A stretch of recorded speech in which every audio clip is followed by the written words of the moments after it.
ఒకసారి చూపిస్తా మీకు ఏ పత్రిక ఎట్ట రాసిందో. ఏదో ఫస్ట్ ఆంధ్రజ్యోతి చూపిస్తా. చూసిరా, ఉద్యోగులకు 2 డిఏలు, ఉద్యోగులకు 2 డిఏలు అంట.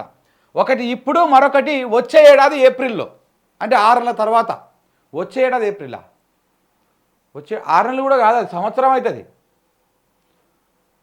వచ్చే ఏడాది అంటే 2026 ఏప్రిల్ అంటే ఇప్పుడు ఇది జూను, సంవత్సరం తర్వాత అన్నమాట. 6 నెలలు కూడా కదా ఆయన చెప్పిండు. కానీ ఇగో ఇట్లా ఉద్యోగులకు 2 డిఏలు అని చెప్పేసి పెద్దగా టైటిల్ రావడం కోసం బట్టి విక్రమార్క గారు 2 డిఏలు అని చెప్పిండు. కానీ ఇచ్చేది ఒకటే. ఇప్పుడు ఇంకో ఇక్కడ మళ్ళా ఈనాడు ఉద్యోగులకు 2 డిఏలు, సేమ్ స్క్రిప్టు, అంతా సీఎంఓ ఆఫీస్ నుంచి సేమ్ స్క్రిప్టు.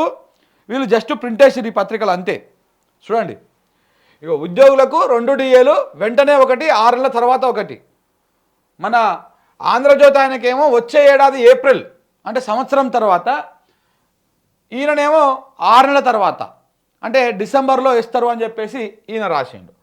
ఇది ఈనాడు. ఇక వెలుగు చూద్దాం. ఉద్యోగులకు 2 డిఏలు, సేమ్ టైటిల్, అన్నిట్లలో సేమ్ టైటిల్.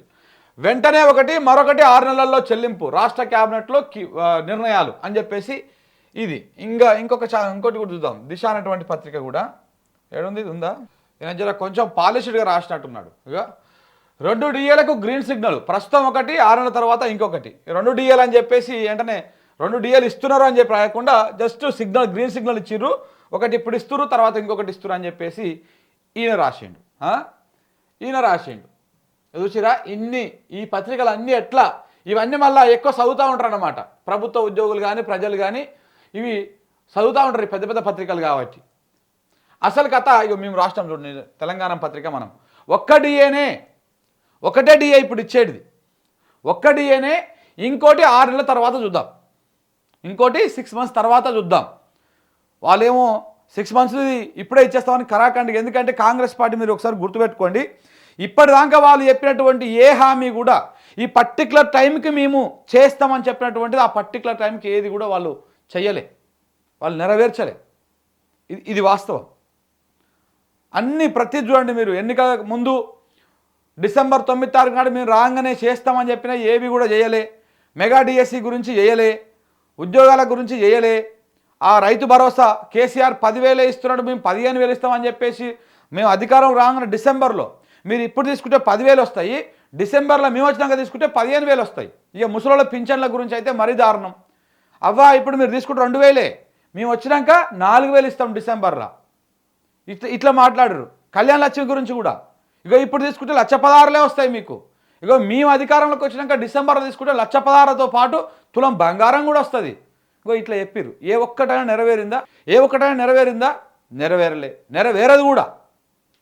సేమ్ ఇది కూడా అంతే. మొన్నటి దాకా ప్రజలని, రైతులని, నిరుద్యోగులని, ఉద్యోగులని, వీళ్ళని మోసం చేసుకుంటూ వచ్చారు. ఇప్పుడు ఉద్యోగులను మోసం చేస్తూ ఉన్నారు. 6 నెలల తర్వాత ఇంకొక డిఏ అంటే 6 నెలల తర్వాత బట్టి గారు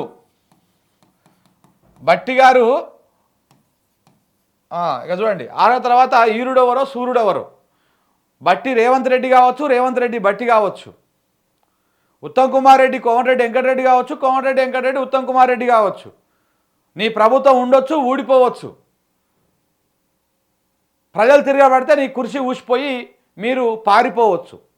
కాబట్టి 6 నెలల నాడు ఈరుడెవడో సూర్యుడెవడో. 6 నెలల ముచ్చట గురించి ఇప్పుడు ఎందుకు చెప్తున్నావు? ఇప్పుడు ఏమి ఇస్తామనేది చెప్పాలి కదా. ఇప్పుడు కేవలం ఇచ్చేది ఒక్క డిఏ.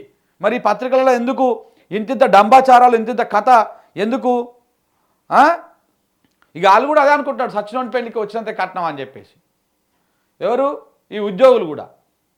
ఇక ఫోన్లే ఎంతో కొంత రాని అని చెప్పేసి మీరు సంతృప్తి పడడం తప్ప అంతకు మించినటువంటి వ్యవహారం ఏమి లేదు. కేవలం ఇది మోసపూరితమైనటువంటి వ్యాఖ్య.